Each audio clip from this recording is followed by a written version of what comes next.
America के राष्ट्रपति Donald Trump ने कतर की सुरक्षा सुनिश्चित करने के लिए नया कार्यकारी आदेश जारी किया है। इस आदेश में कहा गया कि यदि कतर पर फिर कभी हमला हुआ तो अमेरिका प्रतीकात्मक सैन्य कार्रवाई करेगा और कतर की क्षेत्रीय अखंडता की रक्षा सुनिश्चित करेगा। यह आदेश इस्राइल के हालिया दोहा एयर स्ट्राइक के बाद आया, जिनमें दोहा में मौजूद कुछ फिलिस्तीनी टीम के सदस्यों की मौत और एक कतरी सुरक्षा अधिकारी की मौत हुई थी। घटना ने क्षेत्रीय और वैश्विक चिंता उभारी। इस्राइल ने कहा कि इन हमलों का निशाना हमास से कुछ कमांडर थे जो दोहा में गजा के लिए अमेरिकी मध्यस्थता वाले युद्ध विराम प्रस्ताव पर चर्चा कर रहे थे। इस घटना के बाद इस्राइल के प्रधानमंत्री बेंजामिन नेतन्याहू ने कतर से क्षमा मांगी और व्हाइट हाउस कॉल में ट्रंप ने भी स्थिति के विवरण पर बातचीत की। अपने आदेश में डोनाल्ड ट्रंप ने कतर और अमेरिका के बीच सैन्य सहयोग और साझा हितों पर जोर दिया और कहा कि कतर ने कई बार क्षेत्र में शांति और स्थिरता के लिए अमेरिका का साथ दिया।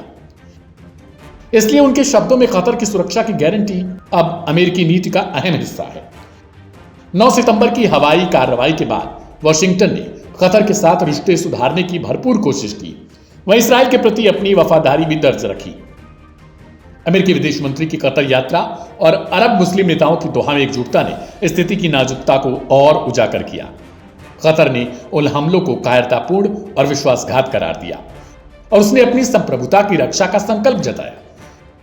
मिडिल ईस्ट के कई जानकार अब भी मानते हैं कि ट्रंप ने यह सुरक्षा गारंटी इसलिए भी जारी की ताकि कतर खुले तौर पर अमेरिका इस्राइल के गाजा पीस प्लान की शर्तों का विरोध न करे। उनके अनुसार कतर ने उस प्लान की कुछ शर्तों पर चिंता जताई थी, खासकर उन्हीं पंक्तियों पर जिनमें कहा गया कि हमास को पूरी तरह निष्क्रिय कर दिया जाए और उसका गजा में शासन खत्म कर दिया जाए। ऐसे में कतर पर सुरक्षा का यह समझौता एक स्पष्ट इशारा है। अमेरिका यह सुनिश्चित करना चाहता है कि कतर जो मध्यस्थता और मेजबानी का रोल निभा रहा, वह सार्वजनिक रूप से प्लान का विरोध न करे और क्षेत्रीय सहयोग बनाए रखे। विशेषज्ञों का भी कहना है कि यह कूटनीतिक चाल बहुत कुछ संकेत करती है। यह न केवल कतर की सुरक्षा की बात है, बल्कि यह इस बात का भी पैगाम है कि अमेरिका अपने सहयोगियों के बीच राजनीतिक आदेश व्यवस्था कायम रखना चाहता है ताकि गजा पर प्रस्तावित व्यवस्था पर एक तरह का सामूहिक समर्थन दिखाई दे। कुल मिलाकर यह कदम क्षेत्रीय कूटनीति का एक महत्वपूर्ण मोड़ है। सुरक्षा की गारंटी, माफी स्वीकारा और मध्यस्थताओं की कोशिशें सभी मिलकर यह दर्शाती हैं कि गजा के विवाद का समाधान कितना जटिल और संवेदनशील मसला बना हुआ है। ऐसे में अब देखना यह दिलचस्प होगा कि कतर क्या इन सुरक्षा गारंटियों के बाद इस्राइल और हमास के बीच जो शांति वार्ता के लिए अमेरिका के द्वारा एक 20 सूत्रीय मांग रखी गई है उसको मान लेगा या फिर अब भी अपनी उन शर्तों पर एक बार फिर से विरोध दर्ज कराएगा जिनमें हमास को अपने हथियार त्यागने के लिए कहा गया है। इस रिपोर्ट को लेकर आपकी क्या प्रतिक्रिया है, कमेंट बॉक्स में जरूर लिखें।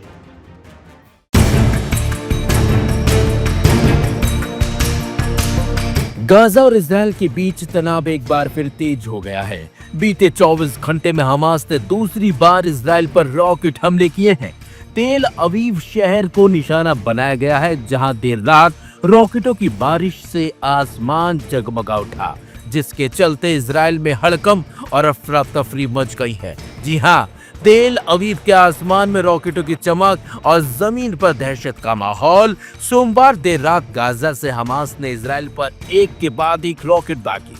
इजरायली सेना के मुताबिक कुल 5 रॉकेट लॉन्च किए गए थे, जिनमें से 4 को आयरन डोम डिफेंस सिस्टम ने सफलतापूर्वक इंटरसेप्ट किया है। हालांकि एक रॉकेट जमीन पर गिरा, लेकिन उसमें किसी तरह की कोई जनहानि नहीं होने का इजराइल की ओर से दावा किया जा रहा है। रॉकेटों के हमले के बाद पूरे तेल अवीव और उसके आसपास के इलाकों में एयर रेड सायरन गूंज उठे। लोग सुरक्षित स्थानों की ओर भागते हुए नजर आए। कई इलाकों में स्कूल बंद कर दिए गए हैं और सार्वजनिक सेवाएं स्थगित कर दी गई हैं। हमास ने इस हमले की जिम्मेदारी ली है और दावा किया है यह कार्रवाई गाजा में इजरायली सेना की आक्रामक कार्रवाई के जवाब में की गई है। वह इजराइल ने कहा है कि वह इस हमले का मुंह तोड़ जवाब जल्द ही देगा। बीते सप्ताह गाजा में हुई जमीनी झड़पों में अब तक 40 से ज्यादा लोगों की मौत हो चुकी है। इनमें महिलाएं और छोटे छोटे मासूम बच्चे भी शामिल हैं। लगातार हो रही बमबारी और गोलीबारी के चलते गाजा के अस्पतालों पर भी लगातार दबाव बढ़ता जा रहा है। वो इजरायली सेना के प्रवक्ता ने बयान जारी करते हुए कहा है कि हमारी आयरन डोम प्रणाली ने अधिकतर रॉकेटों को रोक लिया है। हम इस तरह के हमलों को किसी भी कीमत पर बर्दाश्त नहीं करेंगे। हमारी जवाबी कार्रवाई तेज और निर्णायक होगी। वही गाजावासी इन हमलों के बाद से डरे और सहमे हुए हैं। गाजावासी इन हमलों से ना सिर्फ डरे हुए हैं बल्कि गाजावासियों ने इसे लेकर बड़ी बात भी कही है। इन लोगों का कहना है कि हम रोज धमाकों की आवाज में जी रहे हैं, ना बच्चों को नींद आती है और ना हमें चैन। खाने पीने की चीजें भी खत्म हो रही हैं। हमें नहीं पता ये सब कब रुकेगा। फिलहाल गाजा और इजरायल के बीच हालात बेहद संवेदनशील बने हुए हैं। संयुक्त राष्ट्र सहित कई देशों ने दोनों पक्षों से संयम बरतने की अपील की है, लेकिन जमीनी सच्चाई कुछ और ही कहानी कह रही है।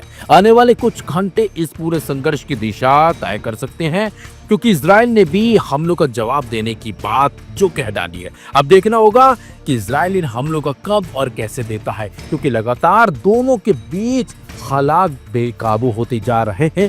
दोनों एक दूसरे पर हमले कर रहे हैं और इन हमलों की वजह से वो निहत्थे लोग अपनी जान गंवा रहे हैं जिनका इन हमलों से कोई लेना देना नहीं है।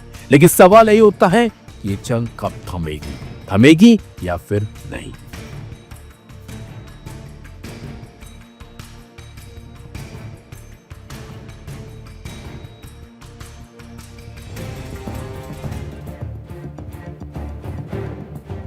गल्फ ऑफ अदन यानी अदन की खाड़ी में अचानक धमाके की गूंज सुनाई दी और डच झंडे वाले कार्गो शिप मिनर्वा ग्राफ्ट से आग की लपटें उठने लगी।